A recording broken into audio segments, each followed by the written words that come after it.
సరళ దాదీజీ పేరుకు తగ్గట్టే సరళ స్వభావం మరియు శాంతచిత్తం కలవారు. వీరు పవిత్రతకు ప్రతిరూపంగా, అతీతంగా ప్రియంగా ఉండేవారు. అంతేకాక వీరు స్వయంగా ఈశ్వరుని ద్వారా పాలనను మరియు శిక్షణను పొందిన త్యాగమూర్తి, తపస్యామూర్తి మరియు అలసట లేని సేవాధారిగా ఉండేవారు. రండి, ఈరోజు ఇలాంటి విశేషతలతో సంపన్నమైన సాకారం అమ్మాబాబా చేతుల్లో పాలన పొందిన, దాదీల ఛత్రఛాయలో పెరిగిన యజ్ఞ ఆదిరత్నం, మనందరికీ స్నేహి, ఆదరణీయులైన సరళ దాదీజీ జీవితంలోని కొన్ని ప్రేరణాత్మకమైన విషయాలను విందాము. సరళ దాదీజీ 1926లో హైదరాబాద్ సింధ్లో జన్మించారు. వీరి లౌకిక పేరు చీతి. వీరి లౌకిక సోదరి కళ 1936లో యజ్ఞం యొక్క ఆరంభం నుండే ఓం మండలికి వెళ్తూ ఉండేవారు. 1937లో తమ 11 ఏళ్ల వయసులో దాదీజీ తమ లౌకిక సోదరి కళతో కలిసి మొదటిసారి ఓం మండలికి వచ్చారు. వీరికి బాబా బ్రుకుటి మధ్యలో శ్వేత దివ్య ప్రకాశం కనిపించింది. దాదీజీకి ఆ జ్యోతి నుండి ఒక తల్లి మమత అనుభవమైంది. వీరికి బాబా ఎప్పుడూ ఒక లౌకిక పురుషునిగా కనిపించేవారు కాదు. దాదీజీకి బాబా వ్యక్తిత్వంలో ఒక అద్భుతమైన అలౌకికత కనిపించేది. వీరికి పరివార సుఖం యొక్క అభిలాష ఉండేది మరియు బాబా వద్ద వీరికది ప్రాప్తించింది. బాబాని కలిసిన తర్వాత తాను ఇంతకుముందు అదే పరివారంలో సభ్యురాలుగా ఉండేవారని, తిరిగి అక్కడికే వచ్చారని అనిపించింది. బాబా పిల్లలుండటానికని ఎంతో అందమైన కొత్త భవనం ఓం నివాస్ను నిర్మించారు. అందులో ఎంతోమంది చిన్నపిల్లలు సమర్పితులై ఉండేవారు. దాదీజీ కూడా ఇదే బోర్డింగ్లో ఉంటూ చదువుకున్నారు. అక్కడే వీరు ఆత్మ యొక్క 84 జన్మల గురించి, ఆత్మ పరమాత్మ మొదలైన వాటి గురించిన జ్ఞానాన్ని పొందారు. యోగాభ్యాసం చేసేటప్పుడు వీరికి విదేహీ స్థితి అనుభవం అయ్యేది. అంతేకాక కృష్ణుడు మరియు విష్ణు చతుర్భుజుని సాక్షాత్కారం అయ్యేది. వీరికి మమ్మాతో చిన్నప్పటి నుండి సంబంధం ఉండేది. మమ్మ నుండి వీరికి ఎన్నో దివ్య గుణాలు ప్రాప్తించాయి. బాబా ఏకాంత ప్రియులు. వారి నుండి దాదీజీ విచారసాగర మథనం చేయటం నేర్చుకున్నారు. బాబా సదా సాక్షి స్థితిలో ఉండేవారు. బోర్డింగ్లో 5 దాదీల నుండి సరళ దాదీజీకి చాలా మంచి పాలన ప్రాప్తించింది. వారి దృష్టి మరియు వ్యవహారంలో అలౌకికత కనిపించేది. శుద్ధ సంబంధం యొక్క ప్రేమ అనుభవం అయ్యేది. వీరికి ఆ దాదీల నుండి భగవంతుని సమానమైన ప్రేమ లభించింది. బోర్డింగ్లో దాదీజీ పాటలు కూడా నేర్చుకునేవారు. వీరు బాబా యొక్క ప్రేమ భరితమైన పాటలను స్వయంగా రాసి ఎంతో నషాతో పాడేవారు.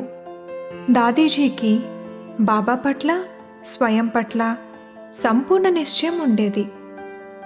నిరాకార పరమాత్మే ఈ శరీరంలోకి వచ్చి చదివిస్తున్నారు మరియు నేను కల్పకృతం వల్లే డైరెక్ట్గా తండ్రి నుండి జ్ఞానాన్ని పొందిన ఆత్మను అన్న నిశ్చయం ఉండేది.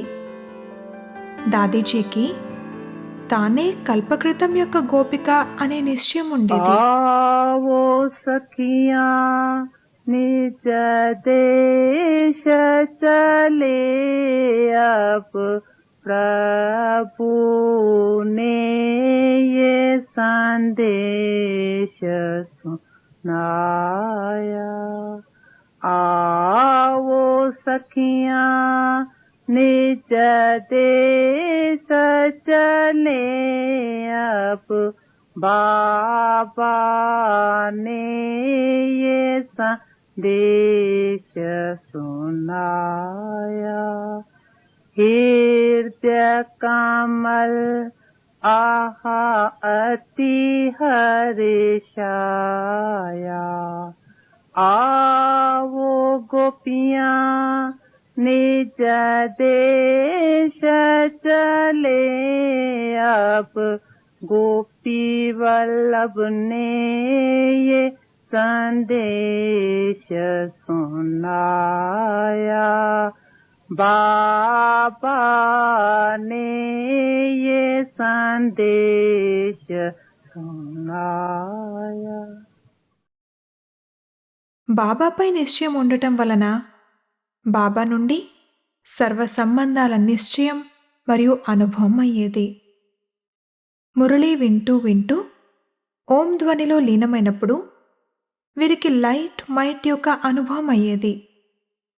మనసు బుద్ధి క్లియర్గా ఉండటం వలన వీరికి బాబా మాటలు బుద్ధితో పాటు హృదయంలో కూడా ముద్రించబడేవి. దాదీజీకి బాబా మీరు శక్తి స్వరూపము అని నేర్పించేవారు. వీరికి బాబా యోగం మరియు కర్మ ఈ రెండింటితో ప్రాక్టికల్ జీవితం జీవించడాన్ని నేర్పించారు. బాబా ఎప్పుడూ పిల్లలకు ఒక్కొక్క మాటను గుర్తు తెప్పిస్తూ స్వయం వారే దాని స్వరూపంగా అనుభవం చేయించేవారు. కానీ దాదీజీకి స్వతహాగానే పాయింట్లు స్మృతి ఉండేవి. దీని వలన వీరిలో సమర్థత నిండేది. పేపర్ వచ్చినప్పుడే మనం ఎంతవరకు స్వరూపంగా అయ్యాము అనేది తెలుస్తుంది అని అంటూ ఉంటారు. దాదీజీకి కూడా నిశ్చయానికి సంబంధించిన పేపర్లు ఎన్నో వచ్చాయి. ప్రతి ఆత్మ పాత్ర ఎవరిది వారిదే అని బాబా నుండి లభించిన శిక్షణ యొక్క స్మృతి వీరికి చిన్న పెద్ద పరిస్థితుల్లో సహాయపడింది. ఒకసారి సత్సంగానికి వచ్చేవారిని వారి బంధువులు అడ్డుకున్నారు, పికెటింగ్ చేశారు. బాబా ప్రతిరోజు పిల్లల్ని ఉదయం క్లాస్ కన్నా ముందు తిరగటానికని పంపేవారు.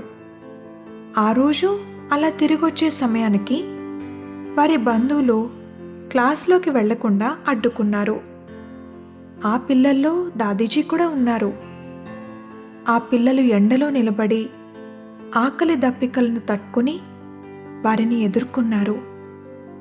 లోపల ఉన్న అక్కేలు బాబా పాటల్ని పాడుతూ శక్తిశాలి వాతావరణాన్ని తయారు చేశారు. దీనివలన బయట ఉన్న పిల్లలకు ఎంతో బలం లభించింది. పిల్లల మీద జాలితో బంధువులు మంచినీళ్లు, చాక్లెట్లు వంటి ఆశ చూపించారు. కానీ ఆ పిల్లలు చలించకుండా ధైర్యంగా ఉన్నారు. చివరికి వారు పిల్లలతో పాటు పెద్దలు అందరినీ కూడా లోపలికి వెళ్ళటానికి అనుమతించారు. లోపలికి రాగానే బాబా అందర్నీ మెచ్చుకుని చల్లని పానీయాలను తాగించారు. 3 రోజుల వరకు ఇదే తంతు నడిచింది. కానీ చివరికి వీరి నిశ్చయమే జయించింది. బాబా కూడా అప్పుడప్పుడు ఏదో ఒక రకంగా దాదీజీని పరీక్షిస్తూ ఉండేవారు. లౌకిక పరివారం వద్దకు పంపించి వాళ్ల పట్ల వీరికి ఏమైనా మోహం ఉందా అని చూసేవారు. లౌకిక పరివారంలోని చాలామందికి ఇక్కడ పిల్లలపై ఏదో మాయ చేస్తున్నారని అనిపించేది. అందుకని వారు మాంత్రికుల చేత, ఇతరుల చేత మాయ వదిలించాలని చెప్పి ఎన్నో ప్రయత్నాలు చేసేవారు. కానీ అవి ఫలించేవి కావు. బాబా పిల్లలకు దివ్యత్వానికి సంబంధించిన చిన్న చిన్న పాఠాలు నేర్పించేవారు. బాబా దాదీజీకి ఏమని చెప్తూ ఉండేవారంటే, మీరు శూద్రుల నుండి దేవతలుగా అవుతున్నారు కావున మీరు దివ్య గుణధారిగా అవ్వాలి. ఆ సమయంలో బ్రాహ్మణుల నుండి దేవతలుగా అయ్యే పాఠాన్ని చెప్పేవారు కాదు. డైరెక్టుగా శూద్రుల నుండి దేవతలుగా అయ్యే పాఠాన్ని చెప్పేవారు. దివ్య శక్తుల ప్రాప్తి వలన దాదీజీ స్థూల సంస్కారాలతో పాటు సూక్ష్మ సంస్కారాలను కూడా సహజంగా పరివర్తన చేసుకోగలిగేవారు. మాతలు అక్కేలు కూడా అదే విధంగా ధారణ చేసేవారు. కావున పవిత్రత విషయంలో కష్టాలు ఎదుర్కోవాల్సి వచ్చేది. ఒక్కోసారి విషయం కోర్ట్ కేసు వరకు కూడా వెళ్ళేది. ఎవరికైతే బాబా పట్ల సంపూర్ణ నిశ్చయం ఉండేదో వారే యజ్ఞంలో ముందుకు వెళ్ళగలిగారు. దాదీజీ సాధనాల సౌకర్యం కోసం కాకుండా సంస్కార పరివర్తన ద్వారా బాబాకు చెందినవారిగా అయ్యారు. సీ ఫాదర్ ఫాలో ఫాదర్ ద్వారా వీరి సంస్కారాలు స్వతహాగా పరివర్తన అవుతూ ఉండేవి. బాబా కర్మయోగి, దాదీజీ కూడా వారి నుండి అదే నేర్చుకున్నారు. దాదీజీ ఏమని చెప్పేవారంటే, వారు ప్రతి పరిస్థితిలోనూ ఇప్పుడు బాబా అయితే ఏం చేసుండేవారు అని ఆలోచించి ఆ స్మృతితో కర్మ చేసేవారు. బాబా ఎప్పుడైనా ఎవరికైనా ఏదైనా చేయమని చెప్తే దానికి ముందు ట్రైనింగ్ ఇచ్చేవారు. అలా బాబా దాదీజీకి ప్రతి కర్మలోనూ సత్యతను మరియు స్వచ్ఛతను నేర్పించారు. బాబా ఒక రకం నేను అనే దానిని పక్కా చేయించేవారు. అదేమిటంటే, వాట్ యామ్ ఐ, నేను ఎవరిని. ఈ స్మృతి రెండో రకం నేను అనేదాన్ని సమాప్తం చేస్తుంది. ఎగిరే కళను అనుభవం చేయిస్తుంది. ప్రతిరోజు రాత్రి బాబా వద్ద కూర్చుని ఆ రోజు సంగతులన్నీ చెప్పేవారు. దాదీజీ సంపూర్ణ నిశ్చయబుద్ధి కలవారిగా ఉండేవారు. బెగ్గరీ పాట్ సమయంలో కూడా వారికి నేను భగవంతునితో ఉన్నాను, వారితో పాటు తింటున్నాను, వారితోనే నడుస్తున్నాను అనే నష ఉండేది. నిశ్చయం యొక్క ఫౌండేషన్ ద్వారా వీరు ఏ రకమైన పేపర్నైనా మరియు పరిస్థితినైనా సహజంగా దాటేవారు. దాదీజీ ఈశ్వరీయ సేవలు కాన్పూర్లో మొదలుపెట్టారు. ఆ తర్వాత మెడ్రాస్, లక్నో, మదురై, నాగ్పూర్, హైదరాబాద్ మొదలైన స్థానాల్లో కూడా సేవలు అందించారు. దాదాపు 50 ఏళ్ళు బెంగుళూరులో ఉంటూ వారి త్యాగం, తపస్య మరియు నిష్ఠతో సేవలను వృద్ధి చేశారు. 1958లో బెంగుళూరు వచ్చి పాండవ్ భవన్ చిన్న కుటీరంలో మొదలుపెట్టి ఎన్నో సేవా కేంద్రాలు తెరవటానికి నిమిత్తులయ్యారు. కర్ణాటకలోని ఎన్నో ప్రాంతాల్లో వారు తమ అలుపులేని సేవలను అందించారు. వారు ఎంతోమంది ఉన్నతమైన ప్రసిద్ధగాంచిన వ్యక్తులను, ఉదాహరణకు ముఖ్యమంత్రి, ముఖ్య న్యాయాధ్యక్షులు, కమిషనర్ మొదలైన వారికి సేవలను అందించి ఈశ్వరునికి చెందినవారిగా చేశారు. జైళ్లలో విమానం ద్వారా కరపత్రాలు పంచి మేళాలు, పాదయాత్రలు, ర్యాలీలు మొదలైన విభిన్న రీతుల్లో సేవలు చేసి ఎంతోమంది ఆత్మల జీవితాన్ని బాగు చేశారు. జీవితపు చివరి గడియల వరకు బెంగళూరు కుమార పార్క్ సేవా కేంద్రంలో ఉంటూ సేవలందించారు. విభిన్న వర్గాల ద్వారా జరిగే సేవల్లో కూడా వీరి యోగదానం ఉంది. దాదీజీ సరళతకు ఉదాహరణమూర్తులు. వీరు శాంత స్వభావం మరియు సరళ స్వభావం కలవారు. ప్రతి విషయంలోనూ సంతుష్టంగా ఉంటూ అందరికీ సంతుష్టతను మరియు సుఖాన్ని అందించేవారు. వీరు చాలా సహజంగా అందరినీ ప్రభువుకు ప్రియులుగా చేసేవారు. దాదీజీ ఏమనేవారంటే, జీవితం ఉన్నదే ఇతరులకు సుఖాన్నివ్వటం కోసం. అలా వీరు యజ్ఞవత్సలను నిస్వార్థ భావంతో పాలన చేసేవారు. బాబా మురళి అంటే వీరికి విశేషమైన ప్రేమ ఉండేది మరియు ఈశ్వరీయ మర్యాదలలో పక్కాగా ఉండేవారు.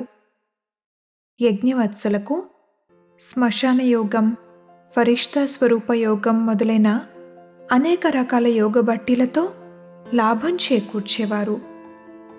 శరీరం వదలటానికి కొన్ని సంవత్సరాల ముందు వీరి ఆరోగ్యం కొంచెం దెబ్బతిన్నది మరియు హిప్ ఫ్రాక్చర్ తర్వాత లేవటం, తిరగటం కూడా బాగా తగ్గిపోయింది.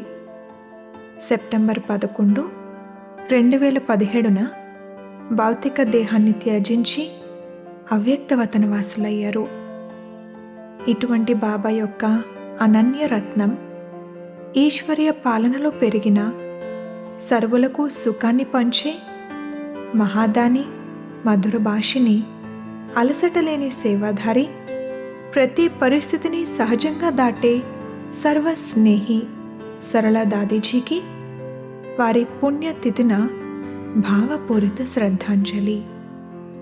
వీరి దివ్య కర్తవ్యాలు, త్యాగం, తపస్య, అలసటలేని సేవ, సరళ స్వభావం మరియు నిర్మాణ చిత్త స్వభావం, నిశ్చలమైన ఈశ్వరీయ ప్రేమ, సంతుష్టత, సహనశీలత వంటి గుణాలు మనకు సదా ప్రేరణిస్తూ ఉంటాయి.